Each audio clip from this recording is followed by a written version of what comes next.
slandering somebody else in the community. Now that's just what Corinthians do, that's what Romans do, that's what Greeks do, that's just the way that world works. And so it's very easy to imagine, here we've got quarrelsome Corinthians who are elite, who have the ability to go and access these courts, who are disputing over I follow Paul or I follow Apollos or any other number of things that they're disputing over. It would be very easy to imagine that these two very proud, very arrogant Corinthians are taking each other to court to let the public deal with it, to let those outside of the Christian community deal with it. Paul says to them, can it be that there is no one amongst you wise enough to settle a dispute between the brothers? The answer is yes. If you've been educated, you've actually been trained in law. To be an orator is to actually be a lawyer at the same time. So anyone who is trained and educated has learned law. So one of the ways that you make a living for yourself is to be a lawyer. So you're trained in law. So if you're educated, you know the law. So here we've got two Corinthian members taking each other to court who actually would be trained in the law in some capacity. In other words, they could take this into some back room somewhere and deal with it with a conversation and a handshake or some sort of just talk the issue out and work out the legal matters between themselves. And that was perfectly legitimate. That was a common way to do things. But they're not. Why aren't they? Because they want to take it to court. They want the other person to be publicly slandered. Paul says the worst thing about this isn't the fact that there are disputes. It's the fact that you're taking these disputes before non-believers. And you go, how is that happening? Well, look at the picture. There's the forum. There's the courthouse. There's the seat of judgment. And everybody who's in Corinth on that particular day is coming to watch. Two Christians who just want to put each other down. Paul says, this is terrible. This is just abysmal. In fact, he goes as far as to say to have lawsuits at all with one another is already a defeat for you. He says, guys, the moment you went to court, you stopped being Christians. We're not even talking about Christianity anymore. This is something else entirely. This is just a disgrace. He goes, why not rather suffer wrong? Why not rather be defrauded? But you yourselves wrong and defraud even your own brothers. Why not just be ashamed? Why not just let the person carry on? Oh, but Paul, we can't do that. This is an honor-shame society. It's all about my gaining honor. Yeah, you know what? In the Christian context, it's a different world. This is a foolish message. This is a message of the foolish crucified Messiah. So to embody that is to be a fool. The fact that you're trying to outdo somebody else and try to publicly shame them, you're not just not living like a fool, you've actually stopped being a Christian altogether. This is really, really, really troubling behaviour. So that's an interesting situation, but what do we do with that? Is that just a unique situation back to those guys, or is there something more profound that can speak to us today? Well, come back in the next video and we'll do a little bit of an application. See you in a moment.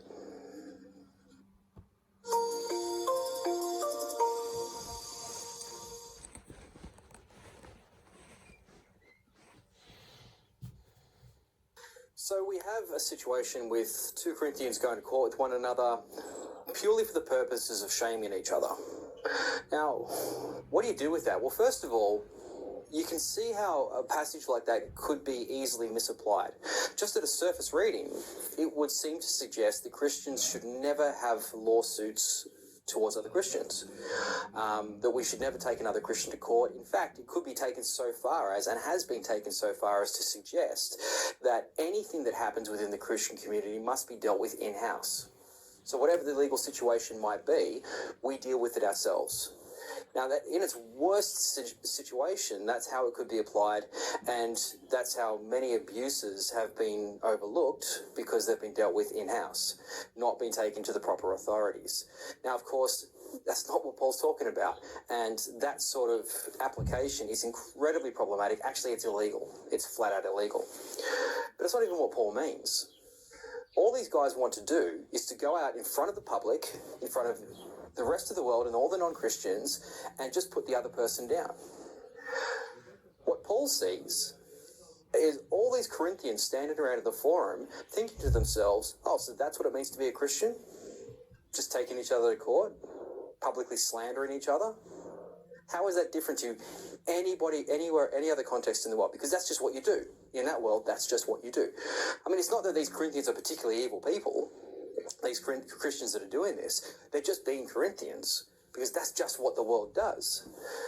The concern, of course, is for people that are watching it going, how is this any different to any other group in society? Why would I bother going to this Christian group if that's how I'm likely to be treated?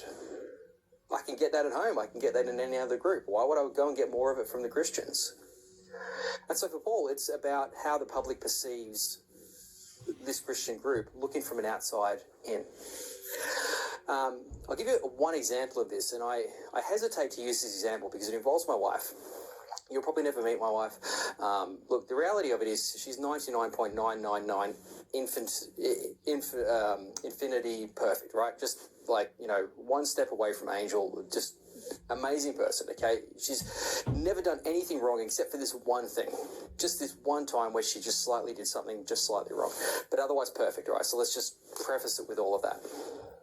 Many years ago, when she was much younger, much more immature, and all of that sort of thing, she went to a Christian school.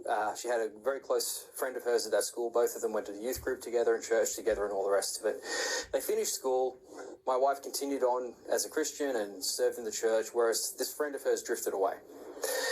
Well, anyway, a few years went past, and we met, had been dating, and there was another girl in the youth group who was one of the leaders of the youth group, and I was the youth pastor, and there was some jealousy there. That's all I'll say about it. It was just, a young girlfriend jealous of this other girl. Well, the way that she would deal with that would be to go to this old school friend of hers who was no longer a Christian and just vent. This, that, and the other thing, talking about this other leader in the youth group. Well, anyway, this went on for quite a while, until at one point, my wife asked this friend of hers, do you want to come to this church event that we're hosting? Would you like to come along? And this friend of hers said, why would I possibly want to go to that church? It's just full of bleep. Fair point. So I guess the simple challenge for this is for all of us, all Christians, for all, whatever context in which you find yourself, how do you talk about Christians on Facebook or on any sort of social media? How do we talk about our brothers and sisters in that public place? Doesn't mean that we need to gloss them up as being perfect when they're not, but where do we talk about those things, or how do we portray our community to the rest of the world? Just something to think about.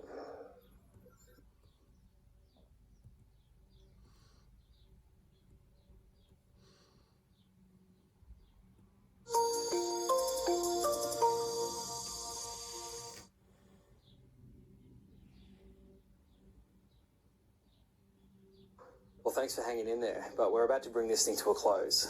So Paul kind of summarizes the whole situation, and he effectively summarizes the attitude that is causing this behavior to happen in the first place. Because all of this stems from an attitude. Sinful behavior starts with an attitude. We need to recognize that. You can try to stop the behavior, but until you deal with the attitude or the wrong thinking, you're not going to fix the problem. And so what Paul does, having dealt with the manifestations of these issues, comes now back to the core of the issue, which is wrong thinking, which is just Corinthian thinking, ancient thinking.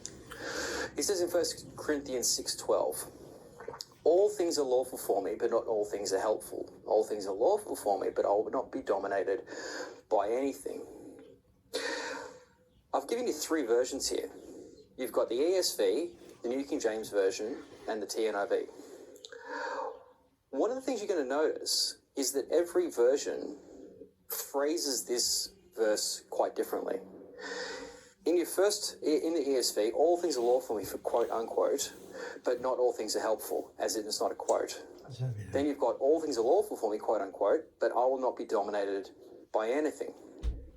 In the New King James Version, there's no quotation marks whatsoever. Then in the TNIV, you've got, I have the right to do anything you say, but not everything is beneficial. I have the right to do anything, but I will not be mastered by anything. Why the three different translations? It's all the same Greek verse. The problem is that in the Greek, you don't have quotation marks. And so if you want to quote somebody, it's not so obvious in the Greek grammatical system that that's even the case of what you're doing. And so what we get in the New King James Version here is just the verse without the quotation marks. If you read that by itself, you would have to assume that this is what Paul is saying. This is Paul's attitude. All things are lawful for me, but not all things are helpful. All things are lawful for me, but I'll not be brought under to the power of any. That's what Paul's saying. In the ESV, he's quoting somebody. Well, obviously he's quoting the Corinthians. The TNIV is helpful in that it says, I have the right to do anything you say. Now that you say is not in the Greek, but it's put there by the translators to help us to recognize that this is actually something the Corinthians are saying. Now there's not too many verses where this is the case, but it's an important one because if you think that this is what Paul is saying, then it's justification to hold this attitude. The alternative is that Paul's actually rebuking this idea. It's quite the opposite outcome. So the most likely scenario here is that this is what the Corinthians are quoting. I have the right to do anything you say, but Paul's response to that is, but not everything is beneficial. I have the right to do anything, say the Corinthians, but I will not be mastered by anything. So what the Corinthians are basing all of this behavior on is this idea that I can do anything I want. And you go, well, that seems very hedonistic. That seems like a pretty crazy thing to say. But not quite. Clearly what the Corinthians, they've kind of got this idea in their heads, I can do all things, but what that would be based upon would be the common understanding in that world that if you are the wise man, if you are fully trained in philosophy, you can do all things because you are trained in your reason and rationality to do what is right. So it's kind of like when you say, how do you be a Christian? Love Jesus and then do whatever you want. Right? Because the assumption being that the love of Christ in you will cause you to do the right thing. That's effectively what the Corinthians are arguing here. We are wise, we're educated, so therefore everything we do is by virtue of that the right thing. And so their behavior is being justified by this attitude. We're wise in Christ, and so therefore we can do whatever we want because we know what's right and we know what's wrong. Clearly, that's not the case. Paul has made that very clear to this point and will continue to do so as this letter goes on, but he needs to first address this wrong-headedness that's causing them to do this in the first place. He then goes on, verse 6:13, and he continues, seemingly to quote them. Food is meant for the stomach and the stomach for food, and God will destroy both one and the other. The body is not meant for sexual immorality, but for the Lord, and the Lord for the body. That's the ESV. You look at the New King James, food for the stomach and stomach for food, but God will destroy both it and them. No quotation marks, just from an English Bible will suggest that this is what Paul is saying. Then in the TNIV, you say, food for the stomach and the stomach for food, and God will destroy them both. Now, notice the difference between the TNIV and the ESV. In the ESV, the only thing the Corinthians are saying is food is meant for the stomach and stomach for food, and Paul's response is God will destroy both one and the other. In the TNIV, they're saying both.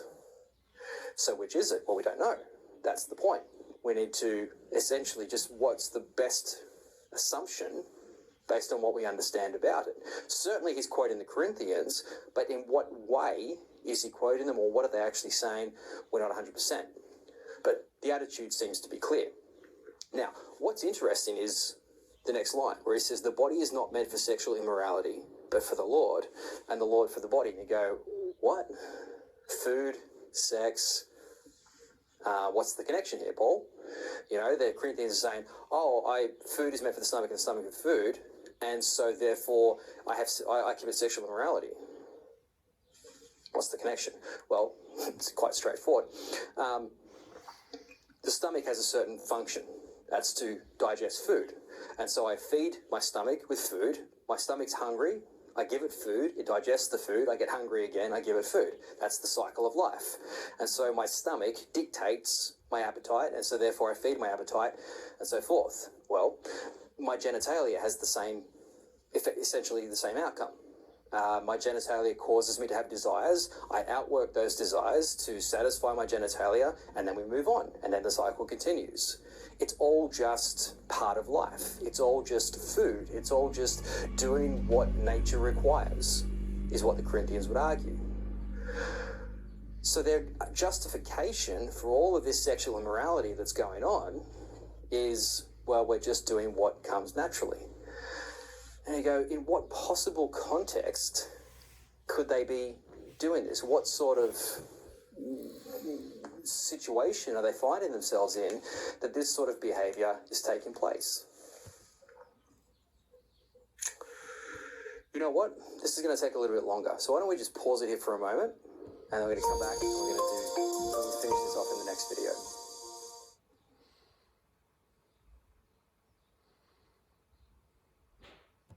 Hey, welcome back. So, Paul's finishing off this overall section with more of a general teaching, but it is attached to a specific situation that's going on in the church. We've already seen there's issues of sexual immorality, certainly in the case of incest. We got Christians that are going to court with each other, but more generally, the way that what Paul is dealing with is this broader category of just general immorality. The overall section of 5 and 6 just keeps connecting all of these individual behaviors back to this general lax attitude towards sexual immorality. Now, one of the areas in which this is most prominent is around a meal. Seems a bit disconnected. Let me explain. So, when you go to a Greek meal or to a Roman meal, it's a huge celebration. It's a huge deal. We're going to talk a lot more about the details of this in Corinthians 11. But one of the important things to note is that in the ancient Roman and Greek meals, you'd have a lot of food, there'd be a lot of entertainment, and then at the end of the night, the pièce de résistance of the whole evening was sex, usually with prostitutes. And so a good meal always ends with effectively just a whole lot of sexual immorality. It would just be a big orgy of sorts. Now, the question would ask is then, why on earth would these Corinthian Christians be part of these things in the first place? Well, if you're elite, if you're part of that circle of people, that's just what you do. That's where you go to do business. That's where you go to interact and to network and to engage with these other people. And so here we've got elite Corinthians who are wealthy, who are part of these circles, have always been part of these circles, now coming into the Christian community. And there's obviously a tension there because Paul's preached a lot about sexual immorality, but they recognize that if they cut themselves off from those networks, then they lose those connections, and therefore they lose their place within the society. And so they need to find a way to justify themselves. They need to find a way in which they can engage in this behavior and still somehow call themselves Christians. It's obviously problematic, and there's no way it can possibly be done, but they've maybe come up with this clever way of doing it. They've argued that, well, all things are permissible, and more specifically, food for the stomach and the stomach for food, and God will destroy them both. In other words, I know what it means to be a Christian, and so I know whatever I do is generally okay, but more importantly, it's just sex. It's like food. It's just food. I eat food because I'm hungry. I get hungry again, so I eat food. I have a desire for sex. I have sex. It's fine. It's just sex. It's just something external to me. It's just something that I do. It's just a bodily function. It's like all other bodily functions that we do to survive. So you could justify it that way. You could say, it's just whatever. It's just a piece of meat. It's just whatever. Paul's saying, yeah, you know what? I understand where you're coming from, but there's a real problem with that. Not just that God will destroy both the body and will destroy both the food and the stomach, but there's something different about sex. He says the body is not meant for sexual immorality, but for the Lord, and the Lord for the body. So eating, yeah, fine, you need to eat to survive, but sex is a different category. Sex is an entirely different thing.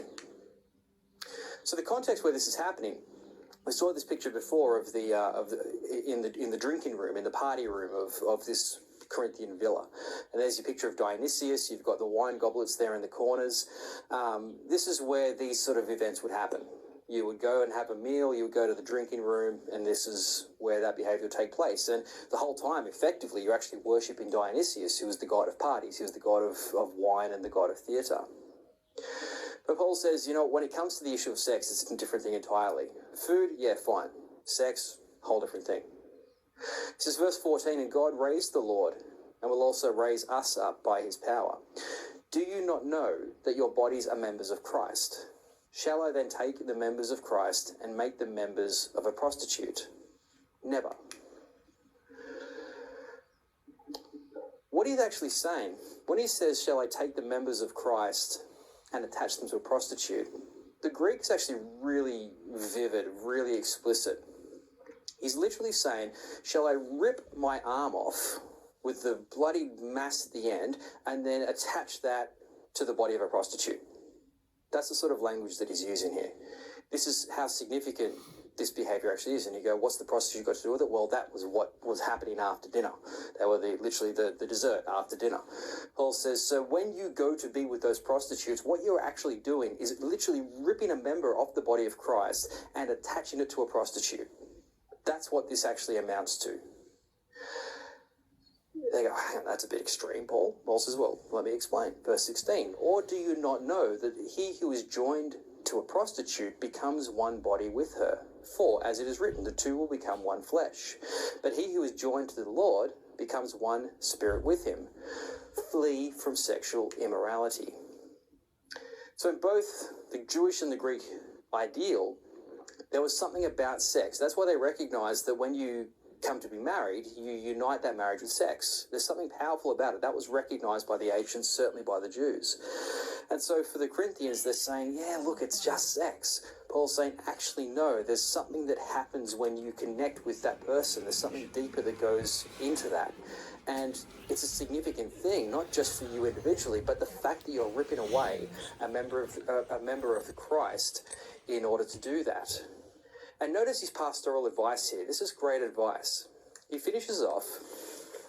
He doesn't say to them, look, go and pray and fast and, maybe, try to get an accountability partner or, set things up so that you don't go there. No. He just says flee, run. You can't handle this. You can't fight this. Just run. Right? There's no point, because they might turn around and say, oh, okay, Paul, here's the deal. How about this? We'll go to the dinner, we'll eat, and we'll have some drinks, and as soon as the prostitutes come, we'll leave. How's that sound? No. Just don't go there in the first place. There's your best advice. Right? You're a recovering alcoholic. Well, I'll go to the pub to hang out with my mates, but I'll only drink a soft drink. No, here's better advice. Just don't go to the pub. Because you're going to get tempted, because you're weak and you're not going to be able to make it. So for you Corinthians in this situation, just don't go there in the first place. Now that's problematic for a Corinthian, an elite Corinthian, because that's where their associated networks are, which is another reason why we have the 2 Corinthians. Paul says in verse 18, every other sin a person commits is outside the body, but the sexually immoral person sins against his own body. Pretty clear. Anything else that's going on outside the body, that's fine. All those sins, they're terrible, don't get me wrong. They damage the community, but sex is something different. It's doing it both to the community, but also to yourself. There's something deeply, profoundly significant about that type of behavior. And he says, it's bad enough that you're doing that to yourself, but here's the other problem. He says, do you not know that your body is a temple of the Holy Spirit within you, whom you have from God? You are not your own, for you were bought with a price. So glorify God in your body. It's not just about the fact that sexual morality connects a person with a prostitute. That's bad enough. But it's the fact that you're taking your body, which has been given over to Christ to be a part of his body, to do the will of God. You're taking that and you're doing something completely contrary with that same body. And at this point, we saw before that you together as a body, as a group of believers, form the temple of God. But it's also true individually, that we individually are temples of the Holy Spirit, that we are bearers of the glory in the image of God. And that's a significant responsibility that we need to bear. And more importantly, if we think that we can just go off and do our own thing, we actually forget how we got here in the first place. Paul says you were bought with a price. The imagery here is that of a slave market. where you go to the slave market, you find a slave that suits you, and you inspect them, and you buy them, and you take them to serve you. That's the imagery that Paul's using here to describe how we came to be Christians. It's not that we said, oh yeah, God sounds like a good idea and we'll grace him with our presence. No. We were slaves captive to sin. We were completely lost, given over to death. Christ came along and purchased us for himself to now become slaves within his household. And the price he paid? Well, that was his own blood. And so we don't own ourselves anymore. We don't have a say in, well, I'll be a Christian, but I'll do these other things as well. We don't get that option anymore. Our priority, first, second, and third priority, is to Christ, it's to his body. It's, yes, Master, what will you have me to do? What will you have me do today? Not, I'm going to go and visit that prostitute and then I'll come back later on and I'll do whatever you want me to do after that. Doesn't work that way. It's all in or you're all out. Tough stuff. I won't bother with an application for this one. I think it's fairly obvious, but certainly challenging. And unfortunately, it doesn't get much easier from here because we're about to go into marriage and divorce and all sorts of crazy stuff. So stick with me. Come back in the next session and we'll get into Corinthians chapter 7. See you then.